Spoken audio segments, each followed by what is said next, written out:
Okay, we should be live. Got all my notes up for this lesson. It's gonna seem a little more complicated, but I promise it will make sense once it is done. I see Terry's already here. Hello. Let's see, we've got about like 30 seconds before it's 6 o'clock exactly, and then I will start the lesson. All right.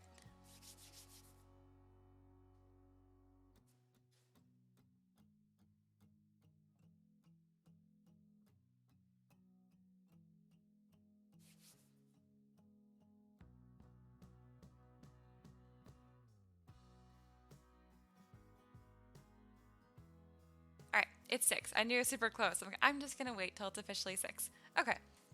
Hello guys, and welcome to another lesson.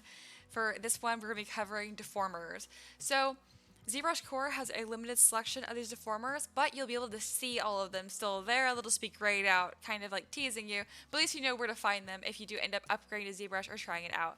I do know that you guys have some available to you because that's what I used to use. I don't remember which ones.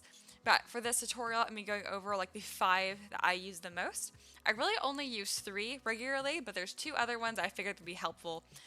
Pretty much I only use deformers for very like specialty type pieces that I'm making. For example, I use the twist deformer to make my tornado for my wind elemental, and I use like taper for making capes.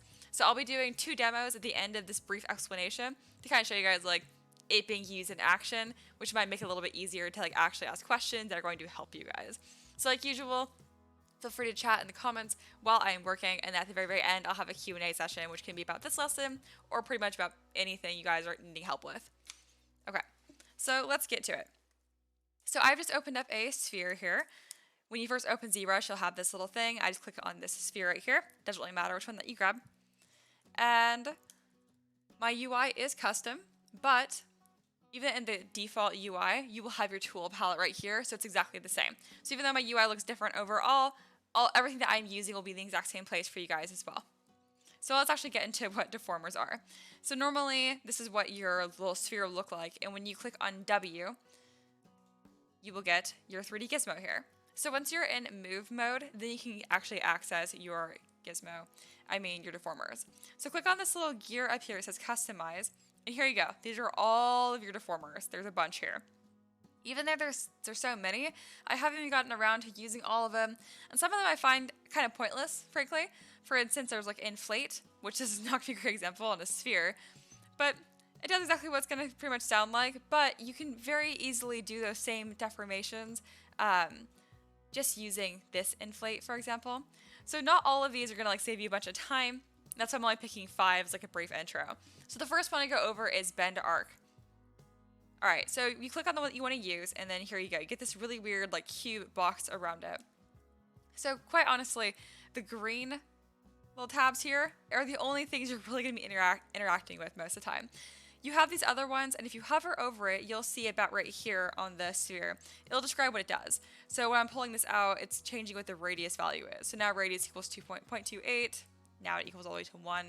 And that's going to affect the curvature of this. So, but for the most part, I don't even worry about these, honestly. Same with this. This is the angle. I just grab these directly and just kind of play with them to get what I want. What's cool with them is you don't have to drag them on a specific axis. You can usually bend them all the way around. So I use deformers not to model like hard surface things. I use them to make really interesting organic shapes. Of course, you can definitely use them for modeling techniques as well. But for the most part, they're really fun just to play around with and get something really interesting. So just like spoiler alert, I guess, I'm going to be using bend arc and taper to make the cape later on. So that's the really brief with bend arc. Let's go over to my second one to go over, which is deformer. I pretty much never use this one. I think I've only used it once, but I still wanted to go over it because it's so versatile what you can do with it. So like the name implies, deformer. I think it's funny because these are called deformers. This is a deformer palette, and then there's one called deformer, which makes it difficult, but just stay with me. So all these little dots here, what you can grab, and you can directly manipulate your shape here. You can also adjust how many dots you have to pull by grabbing onto this. But do keep in mind that's going to reset whatever you've worked on. In order to keep it, you need to go to accept right here.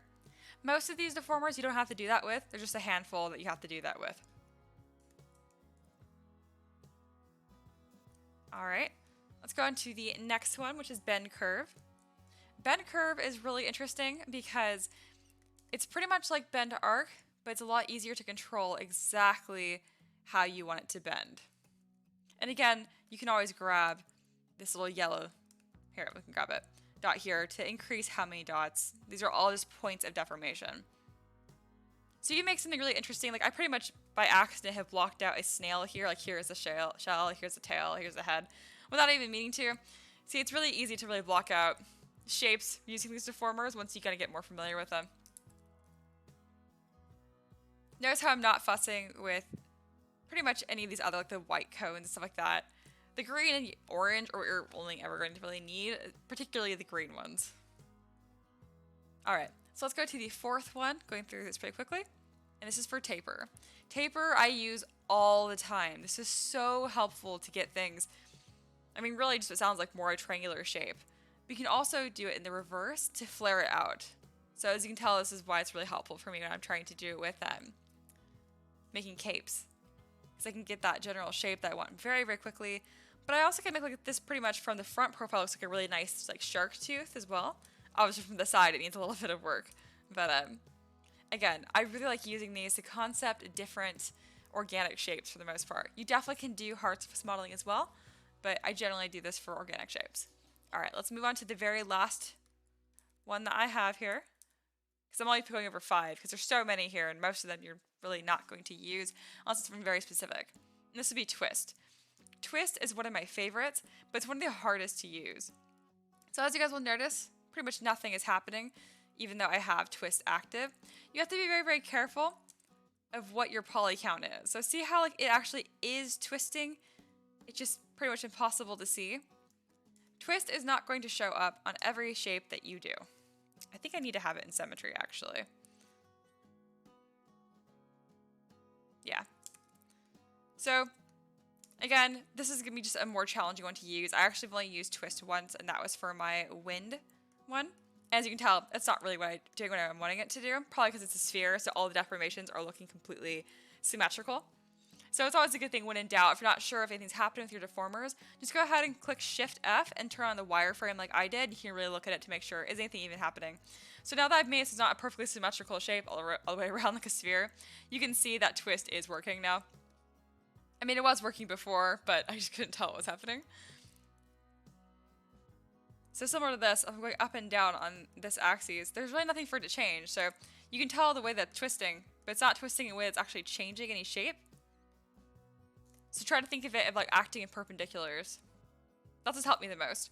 Also, if you notice, if you go both of them going the same direction, that's going to twist together. And then if I were to pull in the opposite direction, it's pretty much not going to do anything. So I notice whenever I use this twist deformer, I like to have both of my arrows going in the same direction. And if you want to be even more of a twist, just reselect twist again and just keep doing it. So you can get an even more dramatic twist. Since we are here, I can show you guys, this is pretty much how I did my wind elemental. I just rotated it, I inflated it a bit, and then I just kind of smoothed it out, and I just did a bunch of these, duplicating it, and that's how I got my slowly kind of looking like a really messy tornado there. I will open up my wind elemental right now, just so you guys can see that. And if you want to be able to see me do this wind elemental in real time, you guys do have access to the archives. I modeled this yesterday, so it should be at the very, very top of the archive. But using that technique I just showed you right now is how I made this, believe it or not. You can see I did it in 3 different groups here, and then just kept duplicating it and changing the shape a little bit. Alright, so that was kind of like transitioned nicely into my first little demo. Let's move right into the second demo and then go into questions. I intended for this to be kind of a quick 10-15 minute lesson just because these deformers are such specific uses. You're not going to be using these in your like blockout stage frequently or consistently. Like I don't have any place for these deformers in my general workflow unless it's for specific objects like a tornado or a cape. So speaking of capes, let me show you guys how I block out my capes. So the first thing that I do is I append a cube. I go into my 3D gizmo clicking W, and then I compress it. For some reason this isn't working. I think it's because it's a polymesh cube. One second. Here we go. I think I just grabbed the wrong one for some reason. There we go. All right. Anyway, just append a cube, go into 3D Gizmo, and then shrink it to whatever your thickness of you want your cape to be.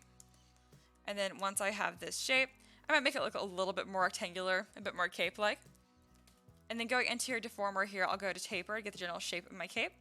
I'll make it obviously more narrow at the top where it's going to append to like their collar. And I like to flare it out at the bottom to make it a bit more dramatic. So very quickly, we're getting the shape that I want here. And I'll go with bend arc. And just like that, I now have a cape that I can append to whatever character or creature. I'll usually go into Dynamesh afterwards, so now it's all like softer. And I can smooth out all of these edges. And then if I want to quickly do this without having to sculpt the folds by hand, just put a fabric brush on this and bam. Now there's a cape. I'll put a better matte cap on this so you guys can see those creases better. But as you can imagine, I can then go with my move brush and really like exaggerate where the wind is going to be flowing and that kind of stuff. But if you guys notice, what made this process so quick is by using those deformers. All right. So I think we're all set. I did these 2 really quick demos here about Prince the Tornado and how I do capes all the time. But otherwise, these deformers, so the 5 I went over, bend arc, deformer, bend curve, taper, and twist. Those are the 5 that I use really frequently. The rest of them can be interesting, like extender, for example. Pretty sure you can grab some of this and it'll just extend your shape, which is really cool because it'll keep this flat cross section right here. If you're just going to do 3D Gizmo and just pull, obviously it doesn't keep your same shape. But again, when you're using deformers, usually you have a very specific purpose in mind or why you're going to be using them. Okay, so that's pretty much everything. That was pretty quick, like got through that in about 10-15 minutes, which I'm glad. It wasn't just too much blathering. Let's look into questions now. So Terry says, I'm assuming that clicking accept and then reselecting the deformer to increase deformation works on more than just the twist? Yes. Arcane's here. Hello. And I'm going to go ahead and look at that. I don't use deformer very often, but yeah. For example, I can do this shape right here, and I can go to accept, and I can go back to it and deform it yet again, and it'll reset that. The only one I really use this for consistently is using twist, get a really dramatic twist on it. But yeah, that is how I do that. I am looking through these and see if there's anything else I like to use them for. I do know I use taper a lot for my rock elemental. Since there's no other questions at the moment, I will actually pull that up and explain how I use some deformers in this as well. So I use the taper deformer a lot. Let me get my... There we go.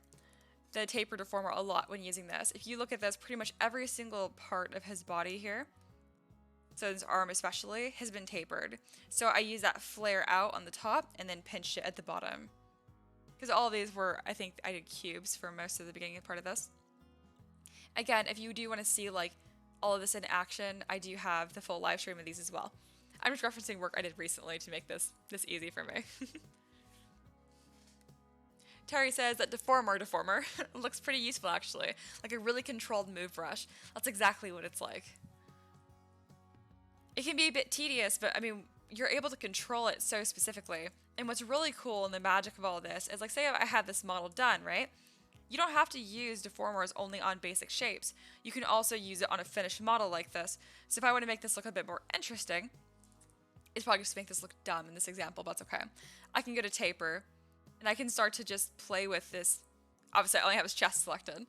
I can start to change this shape. Like, honestly, I already kind of like how much more dramatic that shape is, but this model is done, so I'm not going to worry about it. But yeah, I think it's really fun just to go through deformers as you're working on your model to really quickly test out how to change things up and get a better or more dramatic design.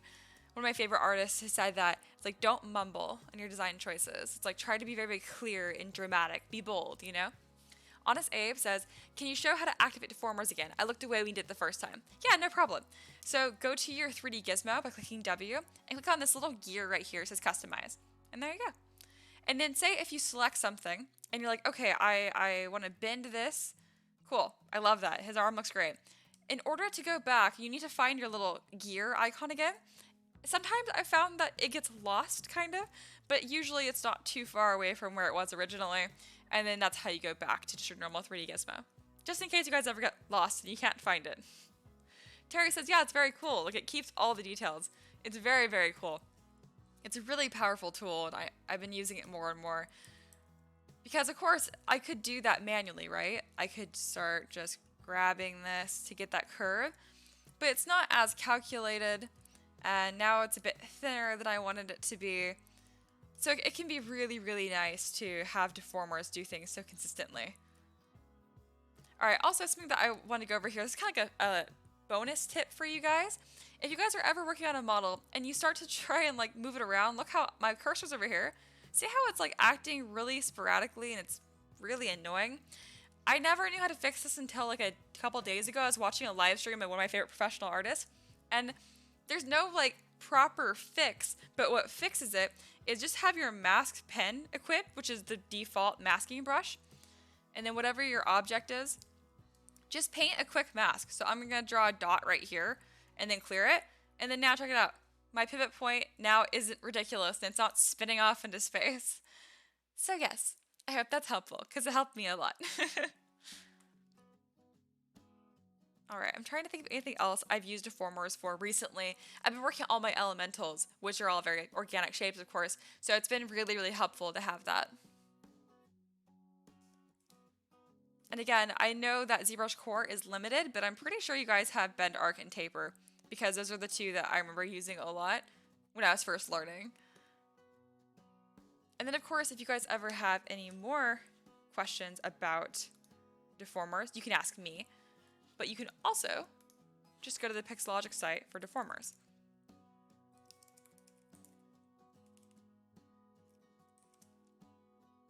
They have a really nice little document here that gives a preview of some of them. They pretty much only go over the ones that I went over right now, like this is Bendark, for example, but they used a head, which I find is a really scary demo for this.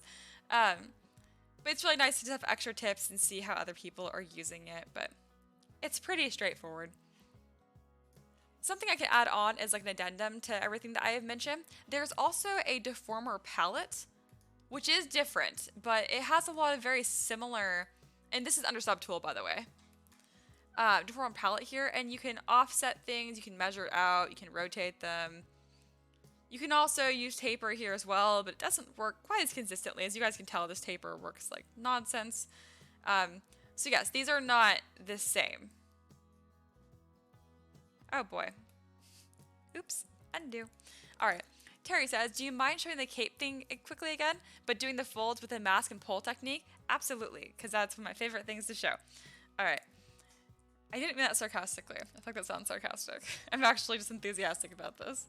This is the problem when you're just sassy all the time, because it makes you sound sarcastic all the time. Alright. Let me delete this. Alright, so we are going to build a cube here. I have just appended it in my subtool palette. I'm going to make it somewhat rectangular.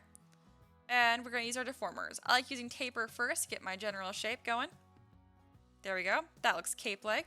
I don't like how fat the cape is, so I'll go back to my gizmo and shrink it up. And then back to Bendark. I'm going quickly because this did happen earlier in the lesson, but if you were new and watching and like, wow, why is she going so fast? Just rewind the lesson to earlier and it'll make it much easier. Alright. So I'm going to go ahead and see how there's pretty much no polygons here for me to work with.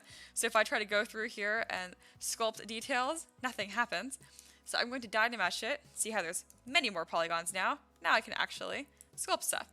So this has all been leading up to the fact of how to do sculpt folds by hand. Let's get a better shape for this cape. That looks better. You can grab a fabric brush and you can just drag on some details like that, which does look nice. Or you can get really fancy with it and sculpt them by hand. And the way that I do that is I go to my mask pen right here. I'm going to just do a little crease right here. I'm going to blur it a bunch. Invert the mask by holding Control and tapping off of my cape. And then bring in my 3D gizmo and clicking Y. Y as in Yahtzee. I couldn't think of anything else but that. You kind of just drag it along whatever that crease was, make sure it lines up, and then hold spacebar to change to rotate mode. This is a lot of steps, I know. I plan for you guys to rewatch this. And then now that you're in rotate mode, you can grab this and just pull it and get this really beautiful, nice crease like that. But notice when you're out of that mode again, it goes back to just the move mode. So if it's not acting the way you expect it to, it's probably because you're not in rotate mode. So there we go. I have a really, really gorgeous crease right there. And if you're not convinced, just keep doing more because they look better the more there are. So I'll do another one a little higher up. A little bit more of an arc because now I'm just having fun. Make sure you blur it a lot, otherwise you're going to get these really hard lines on it and it's not going to look very nice. Going to your 3D gizmo and then clicking Y, and then another nice crease like that. And then probably smoothing it out. And see how this is going to look much, much fancier and much better than just a fabric brush. See the comparison? Like, it can look nice for a cape, for example, but these already look much more dynamic. And if you're sculpting stuff like a scarf or even hair, this could be a really, really nice technique. Hey, Kat's here. Hello. All right, so I hope that answered your question. I'm gonna make it a nice purple color since there's no other questions right now.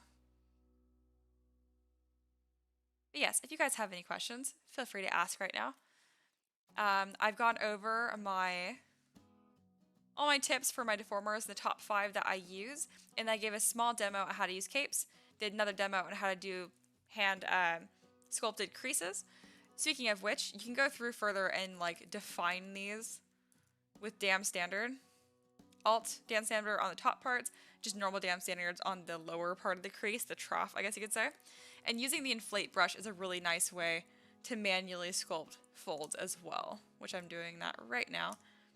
It's a little trickier though, because you usually have to go through with a pinch brush at the top to not make it look as chunky, but that can look really nice as well. I've just found what I did before is kind of the fastest, most consistent way to do it. Terry says, when you click Y, are you clicking and dragging on the model where you want the line? Yes, I am.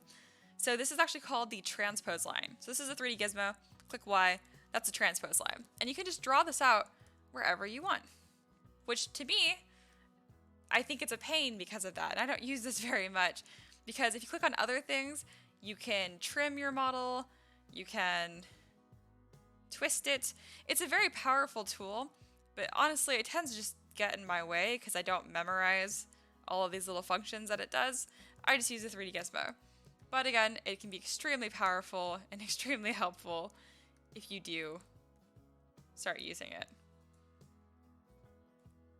Because technically speaking, you could just mask an area and stay in your 3D gizmo and like use this to rotate like this. It's just harder to do, so I just tend not to do it. But as a quick recap, we went over the 5 deformers just for the basics and the 2 demos, and now we're pretty much done with the lesson. It's a pretty short one, about 20-30 minutes. If you guys have any questions, please do ask me, especially if you're brand new. I will direct you to watch the first few lessons, even though the audio and video isn't great because it was my first one.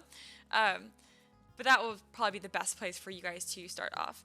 But I still really encourage you to ask questions no matter how basic they are. Terry says thank you. You're welcome. I plan to hang out for the next 5 minutes or so if you guys have any more questions. And if you just don't remember and have it later, remember you can always go to the Discord and ask them there. And I'm sure me or someone else will be more than happy to answer. That's pretty much everything. I'm trying to think of any other ways that I use these deformers for, because again, they're so case by case when I tend to use them. The same way that I really only use like 5 brushes. You pretty much can see them all down here. I use clay buildup, inflate, dam standard, move, and pinch constantly. Even these over here are a bit more specialty. I probably use spiral enough to pin it onto my UI, but I try not to go too crazy with it. I just happen to like the spiraler brush. I think it's really fun.